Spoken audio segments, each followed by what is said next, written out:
नमस्कार। आइए आज हम सब चर्चा करते हैं शिक्षा दर्शन में एक बहुत ही महत्वपूर्ण टॉपिक वेदांत दर्शन के बारे में। जैसा कि हम सभी पिछले लेक्चर में ये चर्चा कर चुके हैं कि शिक्षा में दर्शन की एक विशेष भूमिका होती है और दर्शन के ही आधार पर हम शिक्षा के उद्देश्यों को निश्चित करते हैं और साथ ही साथ शिक्षा मनोविज्ञान में शिक्षण विधियों के प्रयोग करने में, शिक्षण विधियों को निर्धारित करने में भी शिक्षा दर्शन की एक महत्वपूर्ण भूमिका होती है। हम पाश्चात्य दर्शन एवं भारतीय दर्शन की निर्धारित विभिन्न शिक्षण विधियों, विभिन्न शिक्षण उद्देश्यों, पाठ्यक्रम इत्यादि को लेकर ही अपने शिक्षा के पाठ्यक्रम में उनको निर्धारित करते हैं और उसका प्रयोग करना सुनिश्चित करते हैं। हमारे भारतीय चिंतन धारा में, भारतीय दर्शन में वेदांत दर्शन बहुत ही महत्वपूर्ण है। सार रूप में हम कह सकते हैं कि उपनिषद, वेद, ब्राह्मण, आरण्यक इन सब का सार रूप वेदांत दर्शन है। वेदांत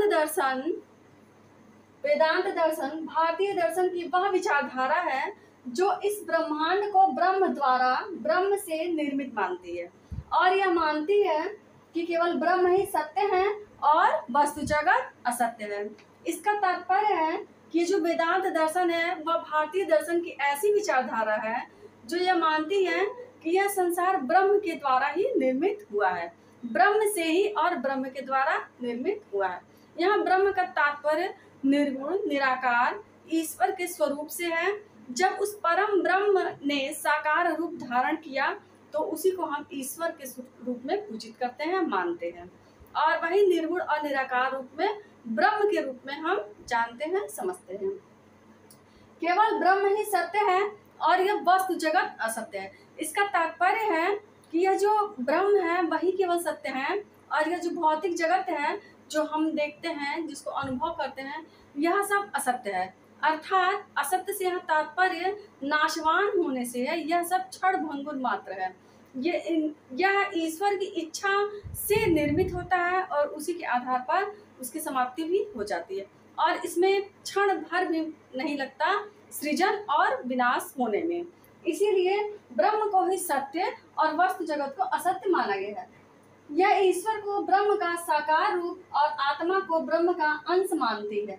ये जो वेदांत दर्शन है यह ईश्वर को ब्रह्म का साकार रूप मानती है, अर्थात जो निर्गुण और निराकार ब्रह्म है उन्होंने जब शरीर को धारण किया और हमारे लिए वह किसी आकार के रूप में हमारे सामने पूजित होते हैं तो हम उन्हें ईश्वर की संज्ञा देते हैं। ईश्वर के रूप में अपने मन मुताबिक हम सभी अपनी इच्छाओं की पूर्ति के लिए विशेष देवी देवता ईश्वर की पूजा आराधना करते हैं। तो सगुण रूप में हम उन्हें ईश्वर के रूप में मानते हैं और निर्गुण और निराकार के रूप में वह पर ब्रह्म, परम परमेश्वर के रूप में हमने मानते हैं।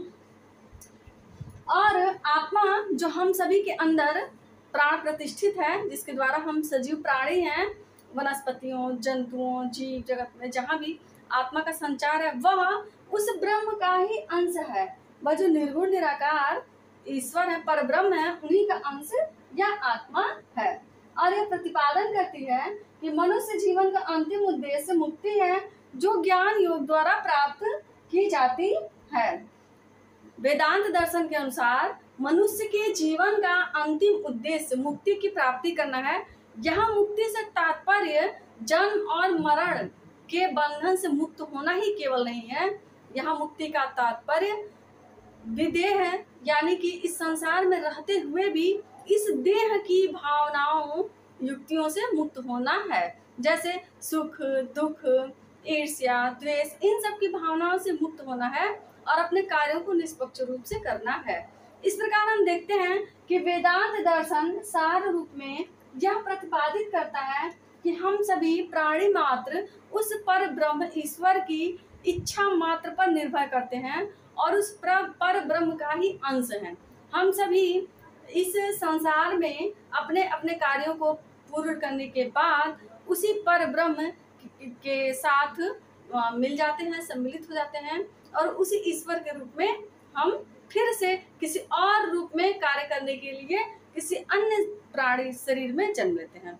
आगे के जैसे वेदांत दर्शन के मूल सिद्धांतों और उसमें शिक्षा पाठ्यक्रम, शिक्षण विधियों में हम धीरे धीरे ये जानने की कोशिश करेंगे कि वाकई वेदांत दर्शन का शिक्षा में क्या महत्व है, शिक्षा उनके अनुसार है क्या, और उसके पहले हम विस्तृत रूप से ये समझने की कोशिश करेंगे कि वेदांत दर्शन के सिद्धांत क्या हैं।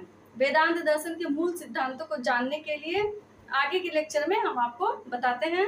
आज के लिए इतना ही। धन्यवाद। नमस्कार।